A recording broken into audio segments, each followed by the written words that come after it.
যারে সন্তান দিছে তারে আল্লাহ দিছে, যারে দেয় নাই তারে আল্লাহই দেয়। ঠিক কিনা বলেন না কেন?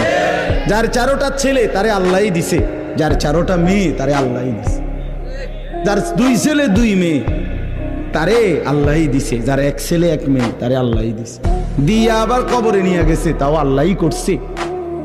তো একই ঘরে আমার আপন 2 ভাগ্নি আছে, জমজ একটা আপন ভাগ্নি, একজনের বাচ্চা কাচ্চা 2 জন, আরেকজনের 1 জন। তো এমন কেন? আমার বড় ভাইয়ের 4 ছেলে, মেজো ভাইয়ের 2 ছেলে, আমার 2 ছেলে 2 মেয়ে। এমন কেন? সব কার ফয়সালা? মালিকের ফয়সালা, আল্লাহ তাআলার ফয়সালা। এজন্য আল্লাহকে না হারানো, আল্লাহকে না হারানো।